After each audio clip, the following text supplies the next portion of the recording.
All right. So those final lines. Sila is the source of true wealth. It's the source of true happiness. It's the source of nibbana, or liberation. And so thus may your sila be purified. And with this keeping of the Uposatha observance and the keeping of the precepts, you're setting the stage for liberation. You're setting a foundation for good works. And so to delight in that, and it gets stronger the more people who come together and support each other in this effort.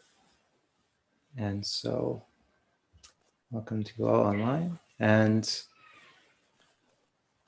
here we are. Here we are at our first in-person Upavana Uposatha gathering. Hopefully many more to come. And it's a delight. Also a growing number of people online, all taking this opportunity. And so this evening, I'd like to mark this occasion by offering a Dhamma reflection for everybody. And then if anybody is interested and inspired to do some meditation, there'll also be an opportunity to do a little bit more of that tonight. But I will start the Dhamma reflection with just the homage to the Buddha. And during the reflection, you feel free to be comfortable and just consider the words I say. And if something makes sense or is useful, please, I encourage you to consider it and to take it as your own. But if something I say doesn't make sense or doesn't seem useful, I also encourage you to set it aside. Nothing has to be taken on blind faith. And in fact, the Buddha encourages us to only take on those things which we can test and verify for ourselves. So,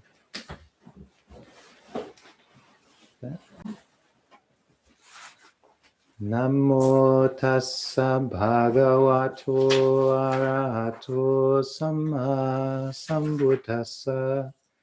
Namo tassa bhagavato arahato samma sambuddhassa. Namo tassa bhagavato arahato samma sambuddhassa. Buddhang dhammang sanghang namasami.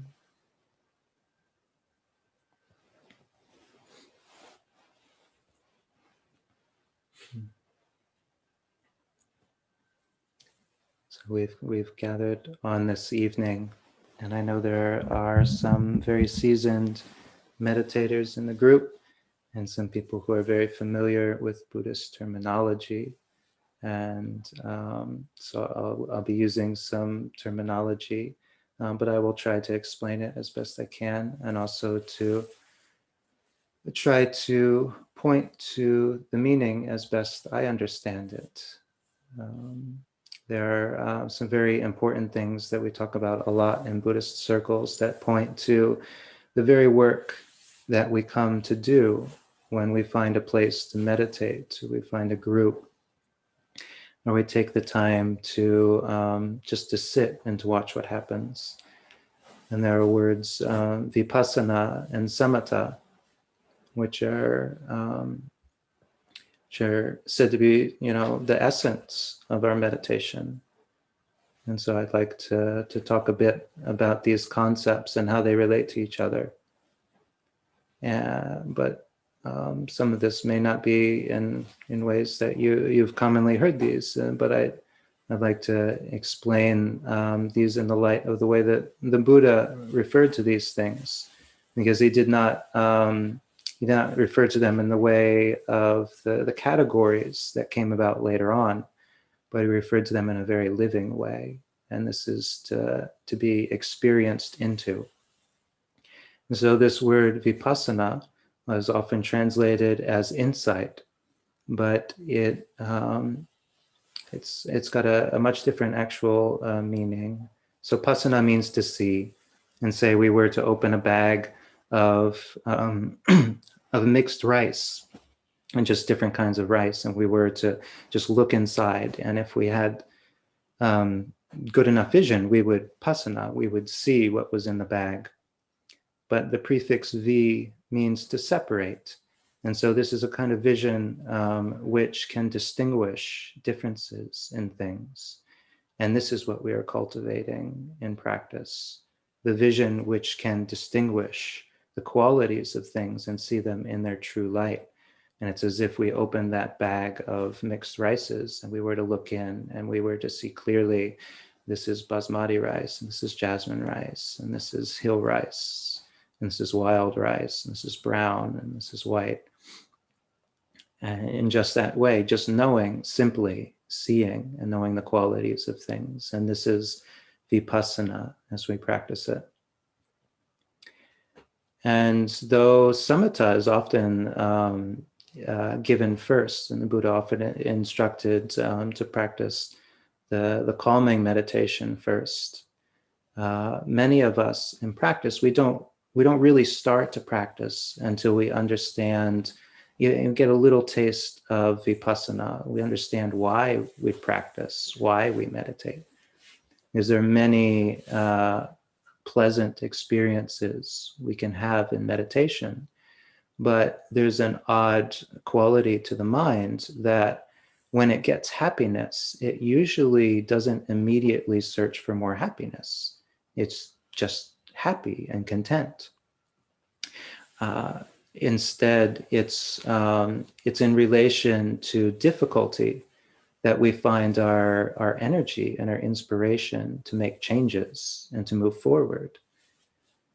And so our first taste of Vipassana inherently has to deal with the quality that the Buddha pointed to as dukkha. And if dukkha, which is often translated as pain or suffering, if it was blue, the Buddha would have said it was blue. If it was big, he would have said it was big. If it was found in a particular direction, he would have pointed to it.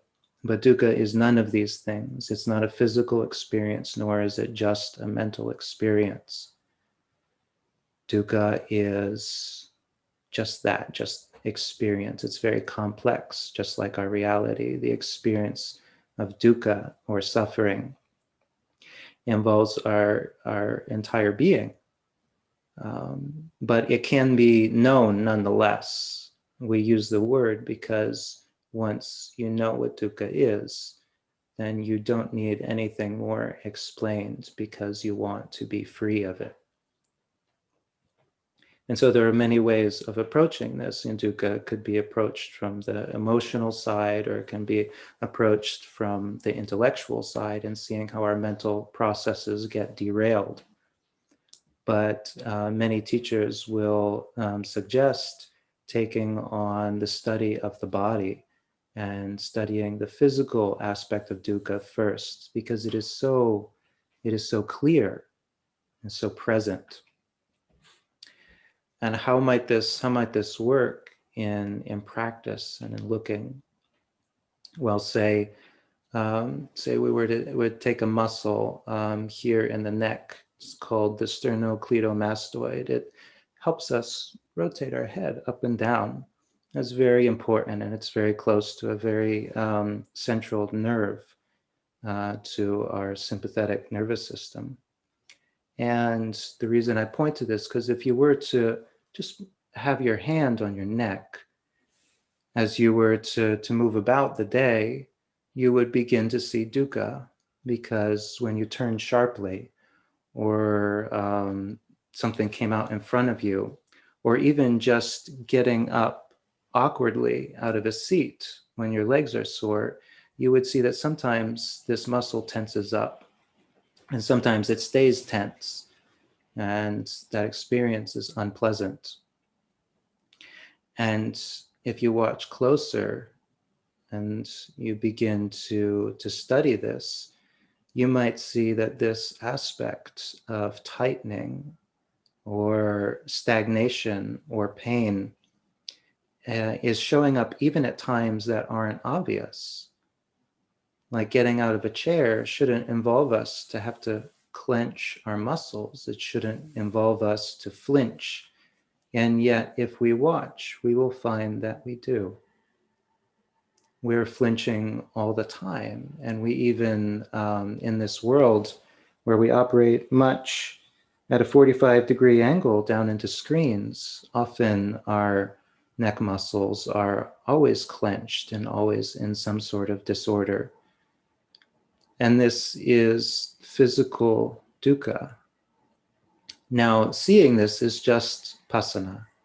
It is profound because often people try to ignore this and just seek happiness, without looking at what is getting in the way. But when we start to see it, we're starting to see the first noble truth. We're starting to see what the Buddha was pointing to. And now we might start to see something else, and that is after time, moving through life, we flinch, but then the muscle relaxes again. And we'll see this too. Sometimes it's tense and sometimes it's not. Sometimes there's a stimulus and sometimes there's not. It's moving through phases. Dukkha is coming and dukkha is going. And if dukkha is coming and going, then it has a source. It's coming from something. And where it's going is into our lives and into all of the things we might falsely take refuge in. That's why we began with the refuges, to establish a mind state of, I am not running from dukkha, but I am establishing my mind to watch and to understand. It comes from it comes from the depths of our mind and our habits, but it's going to go no further if we are wary of it and mindful. And this is the second noble truth, to sense that there is a source of dukkha and to want to investigate. The third noble truth is when vipassana is fully realized, and this is something each person has to see for themselves. It's not enough simply to see dukkha arising and dukkha ceasing in our lives. But what we need to notice is something in Pali called nirodha. And nirodha means the non-arising. It's often translated as cessation, but cessation is not enough to encompass the word. It also means that it can't arise, or its base of arising is not present. So if we took a seed and we put it in moist earth, that seed would germinate and turn into a plant based on conditions. But if we placed it in dry sand, it would do nothing. And so as we study an aspect of our life, we study in the meditation a particular object, and we're seeing dukkha arising and ceasing, we might, at some point, if we're diligent, have this breakthrough to the third noble truth, which is to see that there can be times when we do things differently and dukkha does not arise where it previously did. Say that we know our neck muscles clench when we see a dog because we had a bad experience with a dog once that attacked us. And so we always get frightened. But we've taken some time to look at that experience, and we realize there are many types of dogs. They're not all vicious. They're not all dangerous. And so our habit, which we developed for a perfectly good reason once upon a time, no longer serves us. And so we make a determination: when I see a dog, I'm not going to be tense.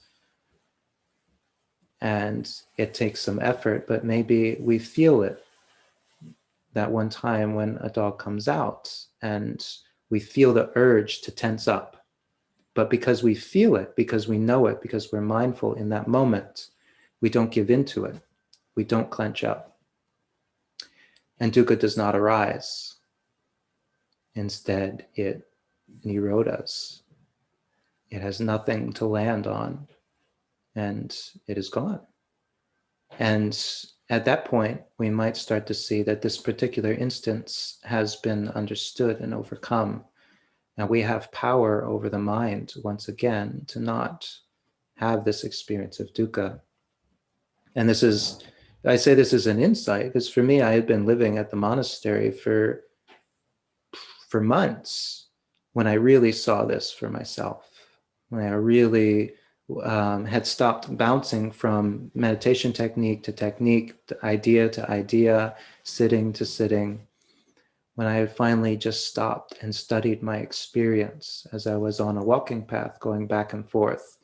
And I found that every time I turned to one side, my body would tense up because I would be facing open valley. And when I felt this tensing up, I started to say, I wonder if there was some way I could turn where this tensing would not happen. And this is what we have to do in studying the mind in Vipassana. We have to learn the ways in which dukkha does not arise, in which it cannot arise. We have to remove its base of arising. And this is one way of doing it, through investigation, through figuring out where its source is, and regaining control of our minds. Saying we don't give in to this habit, we don't give in to this pattern. Instead, we cultivate a mindfulness and clarity to face it, and it dissolves in the face of that mindfulness. Now, this is often how we start, and often how we develop. For quite a time, studying our physical responses in the body, in meditation, just seeing all the things that come up, arising and ceasing. And teachers will call these sankharas, these formulations of energies and intentions and struggles and releases in the body. And studying these and coming to this understanding of dukkha and its nirodha, its cessation, gives us a way forward. We start to say, what would this experience be like without dukkha? And we start to investigate that and to get closer and closer to an actual experience that does not have dukkha in its components. And yet, probably, if this is all we do, we will reach some sort of plateau where we realize that the approach, there's more going on than simply sensations and our responses to them.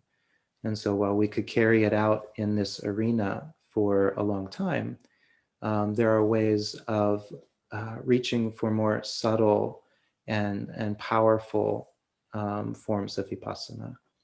We might start to notice that all of these sensations, they carry a feeling tone. And this is either pleasant or painful, or it's neither. It's a neutral, kind of bland, but easy to ignore feeling tone. And so as we're watching dukkha arising and ceasing, we're starting to recognize that sometimes it's not simply having our body in a particular position or thinking about a particular thing. Sometimes it's just really persistent, and the dukkha's there and it won't go anywhere. And we might start to investigate this feeling tone, to let go of the actual moment-to-moment experiences of dukkha, and recognize that all of those moment-to-moment experiences of dukkha are founded on our relationship to these feeling tones, the way that we want the pleasant ones to last, the way that we are trying to avoid the pleasant ones and get them to go away, and the way that we have become numb and inconsiderate of the neutral ones because they are not pleasant. We don't seek them, and because they're not painful, we don't push them away, but we can just let them envelop us at times, fill us with confusion about what it is we're actually experiencing, because they're just kind of bland and amorphous. And this experience of seeing the feeling tones is going to take us out of the moment-to-moment experiences we have. And if we study and we see it's much simpler, instead of a nearly infinite number of bodily sensations that we might come to know and understand and overcome, separating out the dukkha from the sukha like two kinds of rice. Instead, we've just got three kinds of feeling, and knowing them and working with them and seeing the different responses to them, we can investigate that and see dukkha arising and how we are compelled to respond to the feeling in particular ways, and beginning to unravel these habit patterns around responding to feeling in these ways. We can do this for some time, and this is a path that can go all the way, this study of feeling tone and a full understanding of it, because it's just three things. And while the experiences that have this feeling tone of pleasant or painful or neutral, while they're so varied, the experiences of those feelings are really quite simple. And the number of possible responses to them are more limited. But it takes a lot more wisdom and understanding, because these will color every aspect of our lives. We've got to be willing to acknowledge our attachment to things that we hold to be precious and sacred in order to really understand our attachment to feeling. But we might also see that even these feeling tones are established on something. And if we start to let go of them, we notice they all start to blend together, rather than responding skillfully to the pleasant and then responding skillfully to the unpleasant and then responding skillfully to the neutral. We can simply regard them as just feelings. They're all kind of the same thing. And this is really where dukkha begins arising, is where we differentiate between these feeling tones. And if we stop doing that, then the actual experience of dukkha, of feeling, of grieving, of loss, is not quite there. Everything becomes the third feeling tone, and it becomes a neutral but a known form of neutral feeling. We simply know the experience as it is, without differentiating, this is painful, this is pleasant, this is neutral. And this is Vipassana at a very high level. But now we can take it even more subtle if we would like. And this is maybe something we're led to as we start to get a basis in understanding the feeling. We might say that there's more going on here than just responding to the senses, responding to what's going on in the world around us. And if we start to let go of our five senses, we start to let go of this world, and this will only happen in a meditation where our minds are very calm, we will start to see that they fade. They really aren't everything. They've been all we've really been dealing with as human beings, but if we allow our attachment to the sense bases to relax and to dwindle, then we'll start to see there's actually most of our experience is taking place in the mental realm. It's not even in the sense bases. It's not even in the physical sensations. We're having thoughts and habits and addictions and determinations. We've got questions and concerns. We've got an inner dialogue going at all times. And letting go of the sense bases and investigating them and coming to know how they lead to this experience of dukkha, we actually begin to experience for the first time the mental realm in a purified way. We realize we don't even need to go into the sensory realm to exist, to be aware. There's so much going on in the mental realm. And if you've ever gotten into an experience in meditation where everything becomes calm and you realize you're not quite feeling your body, you're not quite seeing anything. You know those senses are there, but it's like they're off in the distance. Well, then you can see, but yet I'm still aware. I was not dependent on those things. And this too is Vipassana, is to see the nature of the mind, purified of the coarsest level of experience. And this gives us more insight into how dukkha is arising. We have to actually move into the sense spaces, move into the world to have an experience of suffering. The mental experience is way more subtle, way more simple, and it's based on just this, the decisions and the movements of the mind. And finally, if we were like the Buddha and we could never settle with just one thing, but we wanted to get to the absolute source of it all, we might start to discern that all of this is yet based on one thing that is most fundamental, and that is the idea of a self. And now this is very hard to pierce, but we have this idea in the Buddhist teachings called anatta. And we are taught to investigate anatta, or not self, by looking at experiences and knowing this experience is not self. This microphone is not self. It's not mine, because you pick it up and you walk off with it. Clearly, it's not mine then. So why when I have it, I think it's mine? This is just an idea. And it's an idea based on a difference between me and you. And this is getting into a realm where we will see the difference, the distinction now between dukkha and absolutely no dukkha. And it is often a bizarre turn for the mind to see this. It's not simply shades of dukkha, like the difference between a relaxed neck and a tense neck. There's still a little dukkha in the relaxed neck, though it's getting more pleasant. But this is the difference between any dukkha and what? So one way you might think of this is a weed in a garden, and the gardener goes up and starts pulling out the weeds, and this is work.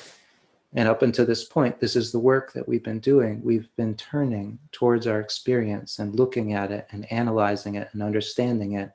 And unknowingly, unfortunately, in this process, we have also been working. There has been a measure of dukkha. There's been a measure of effort. The thing about the weed, though, is that the weed is not sitting there saying to itself, I am a weed. I am here to destroy your garden. It's not thinking that. Nor are the bugs that crawl on it thinking, this is a weed, this is my home. It is a parasite. No, they're not. The rabbits and the deer, they don't think this is a weed. It is just the gardener that thinks this is a weed. And if there were no gardener, there would be no weed. It would just be a plant. It would just be what it is, without the designation, without the connotation. Weed has meaning. It has implication. Weed is bad. But when you take out the gardener, it is just an experience. It is just a plant. It is just there. It's just thus. And so we will see these moments, if we train our minds and use this quality of vipassana, of clear seeing, of distinguishing between things, we will see this distinction. There are ways of being in the world where we don't create ourselves. And because we don't create ourselves, there is no basis for the arising of suffering. Because it takes a being, a person, an entity, an atta, a self, to suffer. Something that is not a being, not a self, but just an experience, cannot suffer. It can only be. And seeing this distinction doesn't necessitate we become enlightened, but it gives us an even greater sense of the work. We've got to find a way that dukkha is not going to arise. We've got to remove its base. And that means we've got to remove this idea of self and this ignorance of self if we are to do that. And so at this point, it's good to talk about samatha, or calming, or stilling, or pleasant, and composing meditation. These are all words to point to a meditation, the purpose of which is to release dukkha, to release the sense of self. And the Buddha often taught this as the preliminary, but it's hard to talk about vipassana in the way I have if you're starting from samatha, because it's hard to understand the work. If you start by removing the idea of self, removing the basis for the arising of dukkha, then your practice is going to be seeing dukkha when it first arises from a place of no dukkha. And many people, because the mind likes to be happy, will just stay at the experience of happy. And when dukkha arises, they will go back to meditating to get their happy again. That's just the way we're wired. And so many teachers will first teach vipassana and dealing with dukkha, but it's good not to get attached to investigation in this way, because samatha is very important, and it is impossible to fully understand how to be in the world without that sense of self unless we practice samatha meditation and find our way to samadhi, or composure and unification of the mind. And so the way the Buddha often taught this, and see, he'd say, you go out to, you complete what you're going to do, you eat your meal for the day, and you go to a quiet, secluded place. You sit down with your body upright. You bring your mindfulness into the fore, to the present moment. And then mindfully you breathe in, and mindfully you breathe out. When you breathe in long, you know I'm breathing in long. And when you breathe out long, you know I'm breathing out long. When you breathe in short, you know I'm breathing in short. And when you breathe out short, you know I'm breathing out short.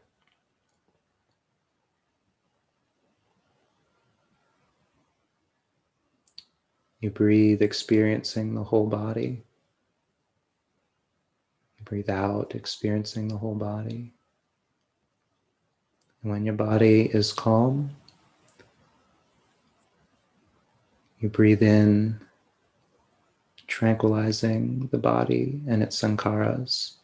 And you breathe out, tranquilizing the body and its sankharas. And this will calm and still the mind and the impulse towards creation of self. And we go and we practice this. And then we come out of meditation. We stand up. We maybe feel that aches in our knees. We maybe think of the things we've got to do today, and there, it wasn't gone for long. There is the experience of dukkha. It'll be more subtle, but it'll rise. But there's a difference now. We're seeing it come from nothing. We're seeing what was there before the dukkha. And we're saying we have the chance to practice vipassana now in the way of getting at the very roots, the very beginnings of these processes. We don't have to wait until it's a full-fledged neuroses or anxiety or complex. We can get it when it's the smallest movement towards a sense object or an attachment to a particular kind of feeling. We can see all of these things as they arise and know them in turn. And in knowing them, we get right back to that place of calm. And this is often, this is the way that the meditation practice and its development is taught. But each one of these has to go together. So we've got to remove the gardener, remove the idea that this is work and a struggle. And yet when weeds pop up, they have to be removed for the garden to thrive. And this, as it turns out, is the fourth noble truth. It is not a truth of painful, ardent struggle, but it is a truth that good things come to those who arouse the energy and put that energy towards the cultivation of something. And when we find composure of mind, we are also finding the place where this effort is quite natural. Because while happiness can make us want to rest content, when we start to see the dukkha arising, it can inspire us to deal with it, to keep it from arising, and to keep the happiness that we've attained through samatha meditation. And this will spur us ever onward until we reach our goal. This is the fourth noble truth of developing a life that is devoted to these practices, that conduces to them, and that builds on them. So tonight being the Uposatha and the taking of the refuges and precepts is a symbol of this, of putting effort towards establishing, even for one night, even for 1 hour, the conditions to do all of this samatha, all of this vipassana. And whether or not we do it at that time, we have set the conditions. It is like preparing a soil, moist soil for the growth of a plant that we want. By setting the base, good things, good habits can arise and support us. And so, so with that, I would like to offer these thoughts for your reflection and for your, if anything is useful, you can use it in your practice and consider the things I have said and how this might apply to your investigations and meditation, how you might look at it and come to know for yourselves, is there a place where dukkha does not arise? Because that's something you can be told of, but it is for each of us to see clearly for ourselves.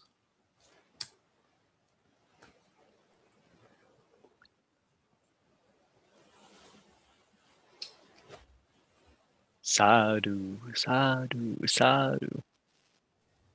Sadhu, sadhu, sadhu. Sadhu, sadhu. Yeah. So at this point, normally everybody's seconds from logging off and running away from the idea of the crazy monk who sits up to midnight, just to midnight. I mean, Jesus. But I thought maybe to mark this occasion of having such a large gathering and some people in person finally, so emerging from a weird year. We have a bit, maybe 15 minutes or so of questions, answers, comments. If anybody has something they would like clarified about what I've talked about. And if we could keep the camping questions to a minimum this time around. Okay. And this is open to anybody in any state.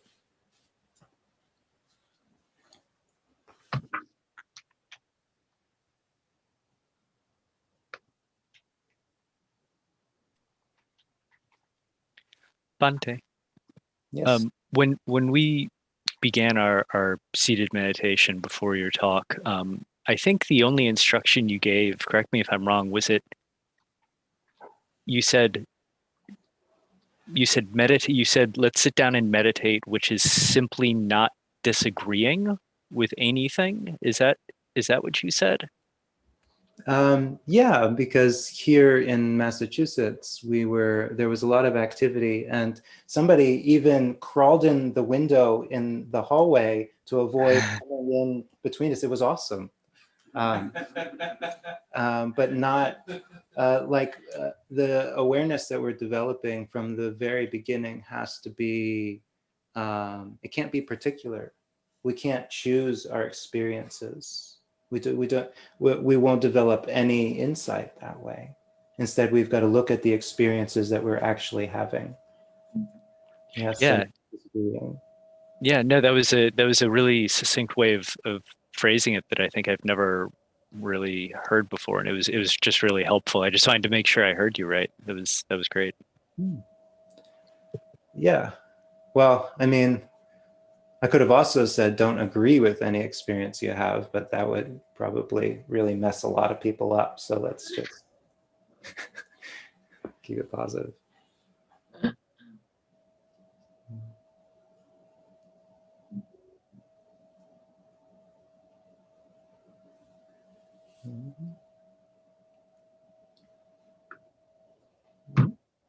I like what you said in the end about.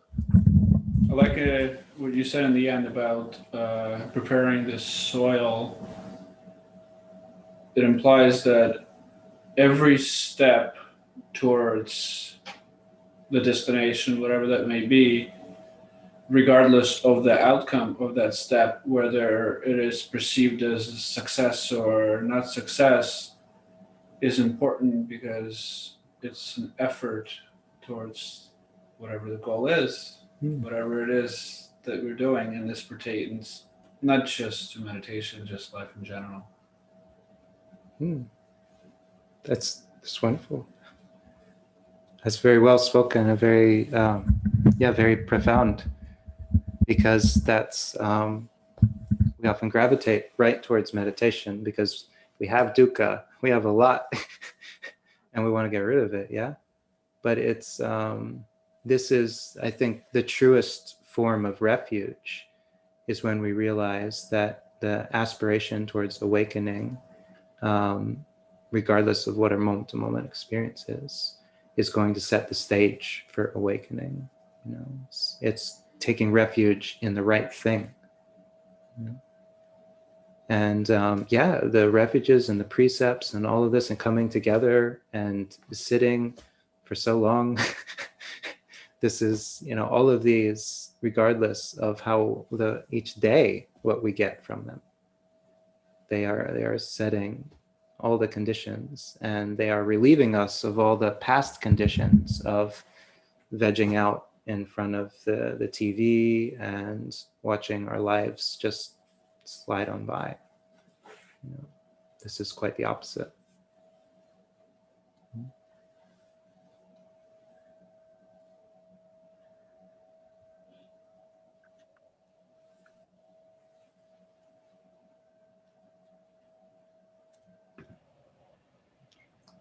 I have a question, Bhante. I was suspecting, actually, I was going to accuse you of just holding off because you knew you would get plenty of time all to yourself on a Wednesday or a Friday. No, never.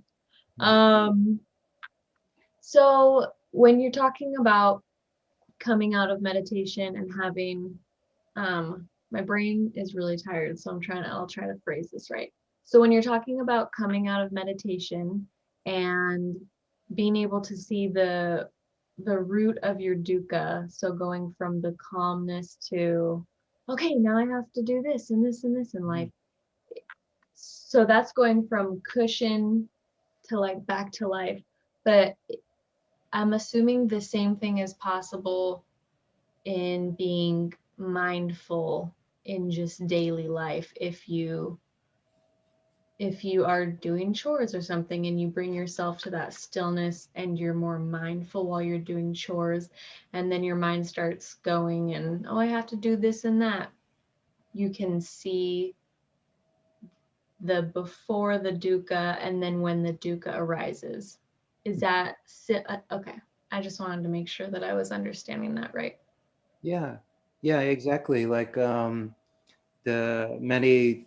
basic thing that everybody gravitates to when they start to practice mindfulness is slowing down. Because if you're doing things very quickly, it's hard to catch the dukkha arising. We know it's there, but we don't know where it's coming from. We don't know when it's showing up. We don't know what it's related to. We just know that we're a ball of tortured energies.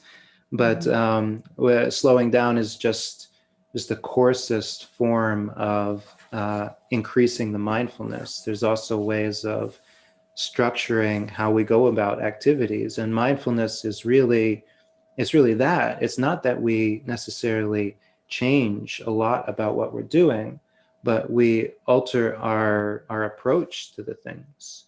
We don't approach them in the same sort of goal orientation. Like, this room is dirty, I'm going to sweep it, and then it'll be okay, and then we'll be ready. It's like that goal orientation is based on aversion, and it's based on the idea that my happiness will be when the room is swept. And if we approach any task in life that way, then all of the time until we complete the task is spent in a form of suffering. So setting the stage for mindfulness is to say, this room is dirty, I'm going to sweep it now. And then finding a way to experience every moment along the way, to not put the happiness at the end, to not even anticipate there will ever be an end. Is like when you really understand sweeping the floor, you understand, you're not getting it clean. And often when I sweep a floor, I just know I'm going to be sweeping it twice, because the first pass just only seems to get half of it for some reason, even though I'm really trying. But then somebody walks in. Remember, at a monastery once, monks were assigned to do different chores. And one monk was assigned to clean this common room where all the monks would come and put their stuff. And one day, like 15 minutes after the chore period, the monk who had been assigned to clean this common room was just sitting in a corner, kind of like, exhausted from all the activity of the day. And someone came in, and there's like a pile of stuff, and it's like, hey, wasn't it your job to clean this room? And the monk is like, yeah, but it wasn't my job to keep it clean. Because it is like, where is our suffering arising, and what is the suffering? In that moment, the monk who was just sitting there, he wasn't creating the gardener, who was saying, weed, weed, weed, weed. He was just like, okay, my job is done. It's just going to go based on its conditions. Okay. Thank you.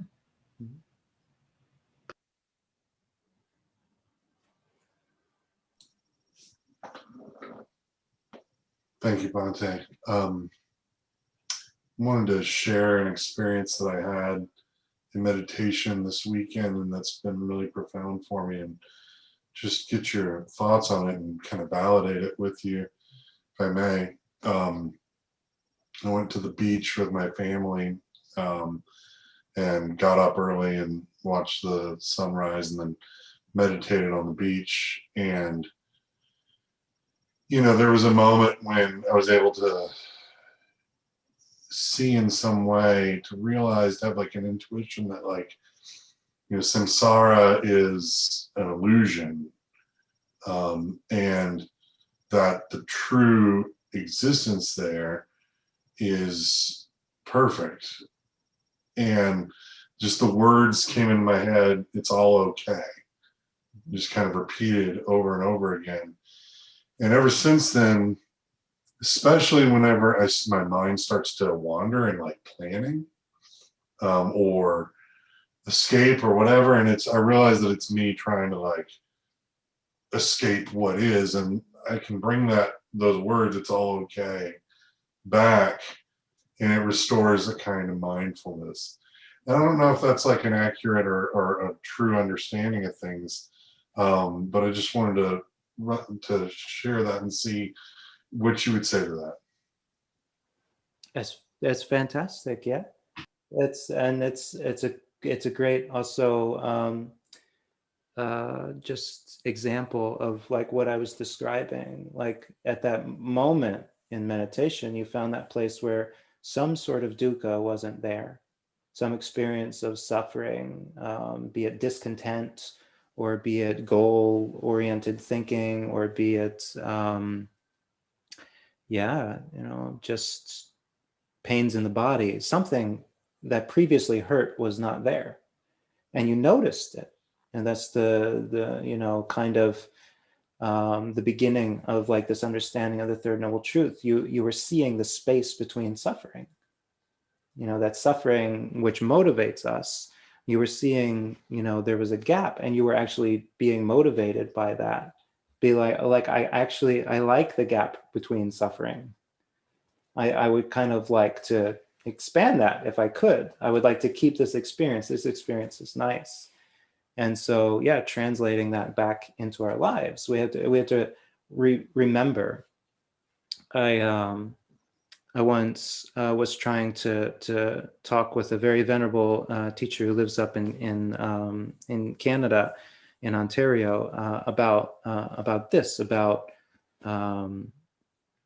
like realization. The duty to the third noble truth. We're supposed to realize the cessation of suffering. And I was trying to figure out what it was and what it was like, and when it happened. And he had this, it really affected me. He had the most casual way of referring to it. And he's like, no, you're waking up to it all the time. Yeah, it's just every moment you're realizing peace. And as you realize that that's even somebody who has done the work is having this experience all the time. And so the idea that we'll have a flash of insight and all of our problems will be gone, I mean, it might kind of be accurate, but at the same time, what the experience is going to be after that is going to be a long period for the rest of our lives of waking up to the fact that the dukkha is not there anymore, constantly realizing the peace. And that's the one thing that we don't do, and that's why people don't get enlightened by accident, is we notice the things in our life, but we don't notice the relief from the things in our life. We don't notice the peace. We don't notice the space between the things in our life. And when we wake up to that, then we start to say, well, what if I prioritized that?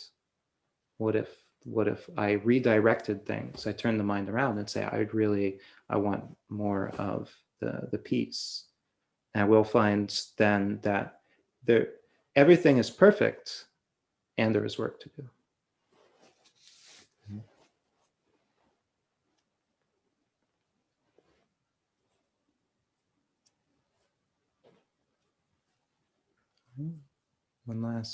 One last question, comment, or answer. I don't mind getting answers. You have an answer?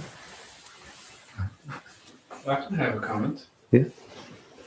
Based on what you just said, it reminded me of a sort of practice I sometimes do, but typically forget, and this is sort of my realization of my enlightenment, in a sense of approaching things from a question of what is the lesson in this.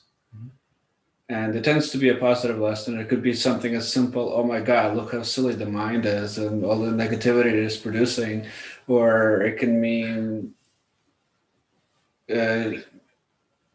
like, it can mean so many, it can be, I mean, it could be so many things that come up from that question. Like, oh, look, at any given moment, I can change direction, or it can mean so many different things. But the way I felt when I was doing this is just so much better about myself, and so much more positivity and enthusiasm about life in general.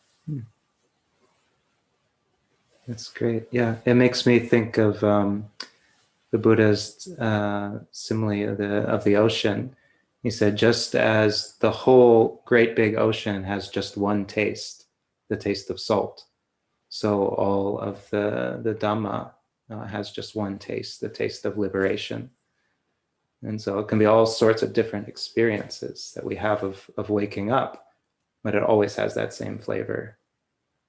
You don't have to be told this is a good thing. Yeah. Well, thank you for that. Yeah. All right. So, a little bit about Uposatha. We've started with the idea of kind of supporting Buddhist practice, and that's the goal. And I have been a wanderer for many a year, but to gradually move towards having a home base for things. So people are not just trying to find me in places, and also to be accessible, and also to bring people together wherever they might be.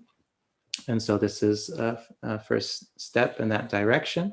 And if you'd like to know more, to keep tabs on it, you can see at uposatha.org. You all might know that you got here somehow, but I know there's like networking things happening that I definitely don't understand. Yeah, and we are going to do this again in 2 weeks for the full moon, and who knows where it will be. Please don't just show up here without checking.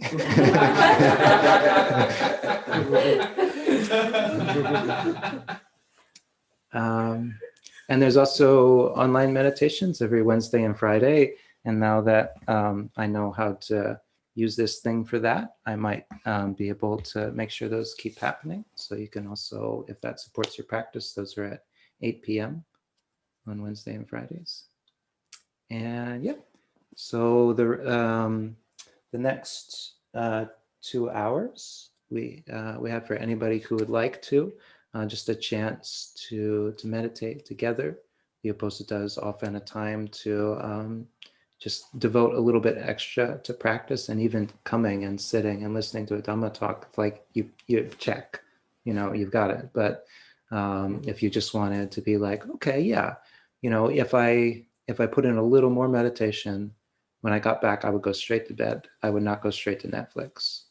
I would not go straight to the fridge. I would actually keep these 8 precepts, for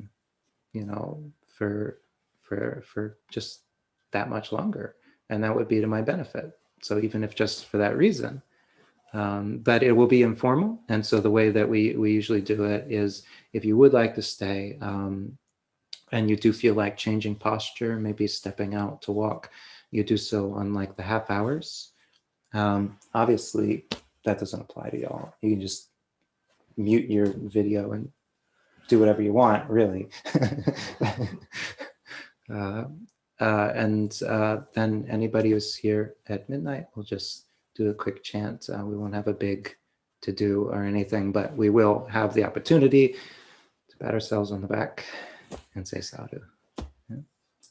Okay. So thank you all for joining. Community is a wonderful thing.